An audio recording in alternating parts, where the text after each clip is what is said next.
The news day continues here on One News Now. I'm Riza Diaz. 4Ps beneficiaries who are hesitant to get vaccinated may no longer receive cash aid. Interior Department spokesperson Jonathan Malaya said Secretary Eduardo Año wants a no vaccine, no subsidy policy.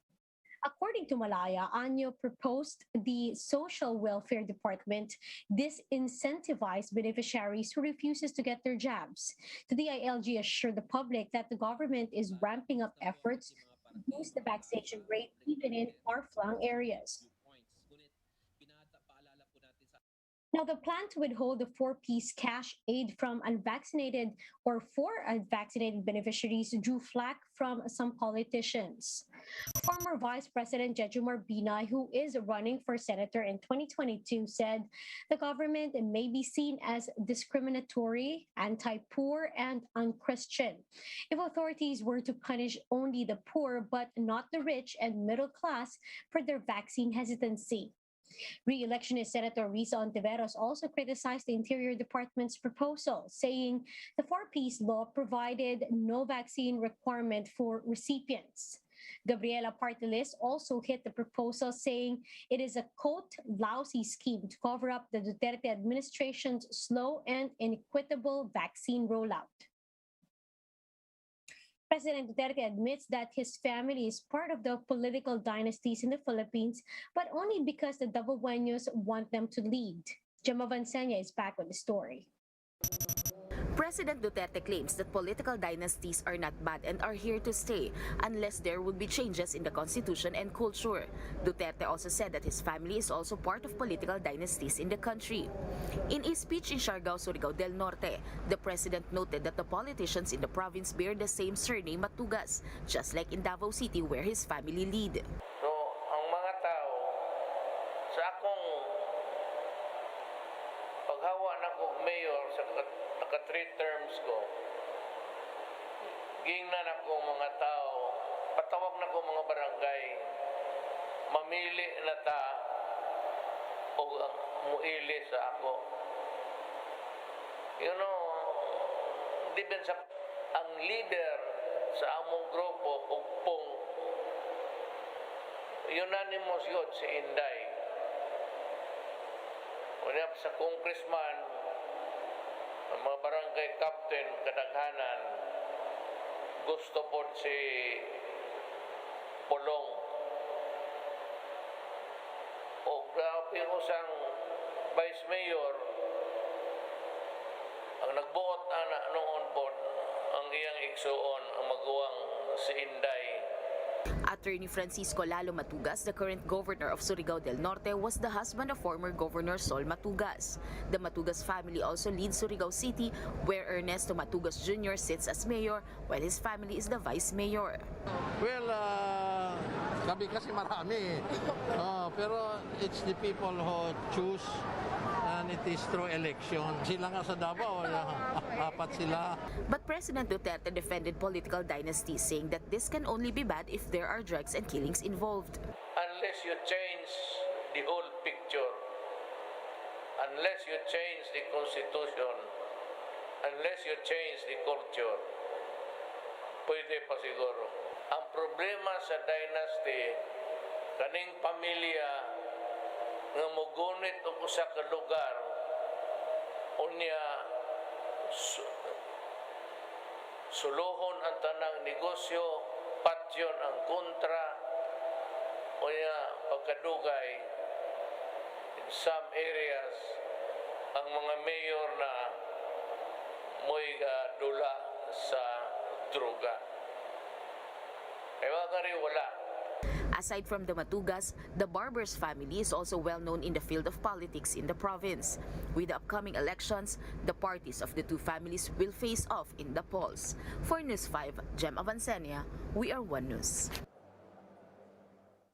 We'll be back with more stories after the break. Keep it here on One News.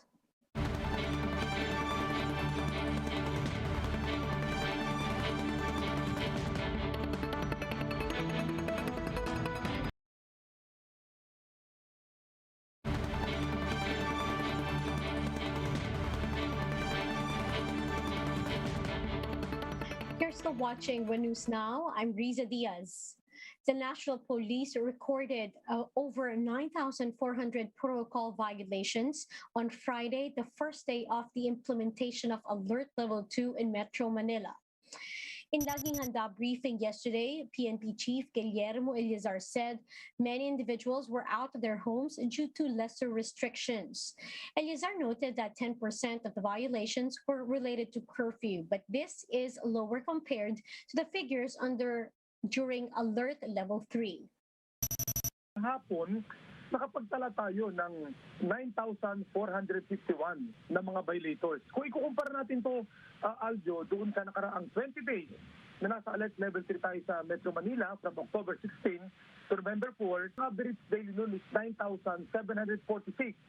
So we can say na bagyang bumaba siya.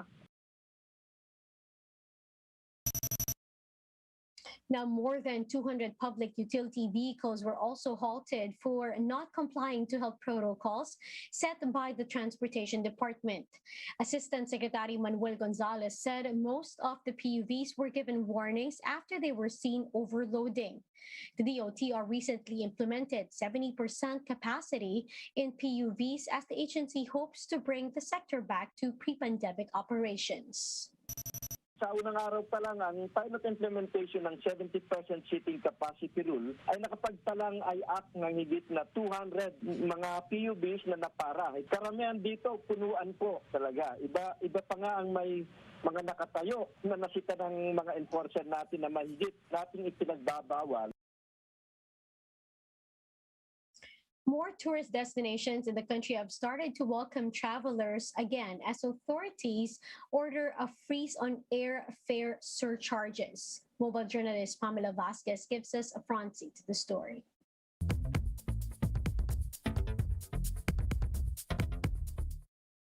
As NCR and nearby areas slide down to Alert Level 2, more holiday destinations in the provinces are opening up.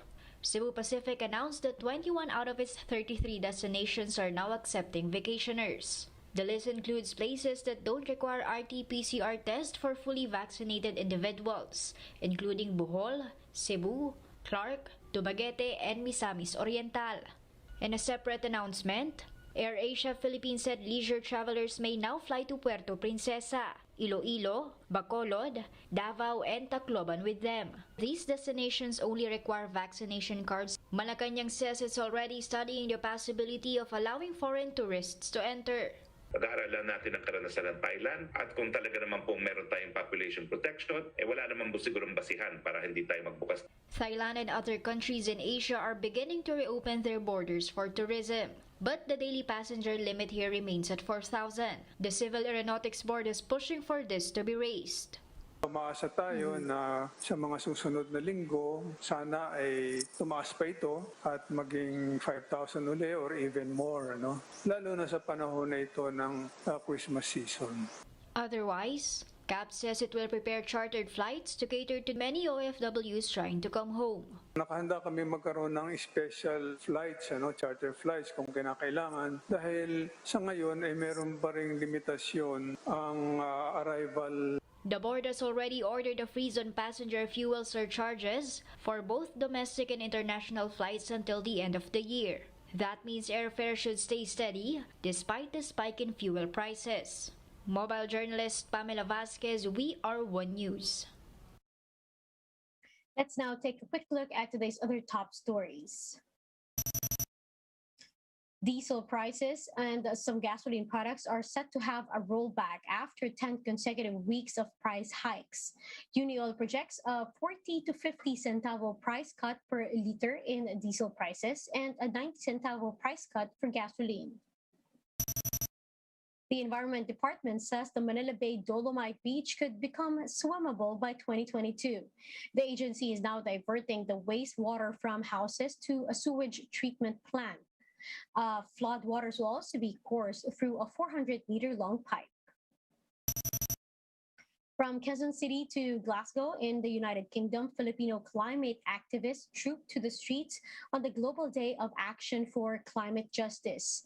They're calling for drastic emission cuts as well as assistance for communities affected by climate change.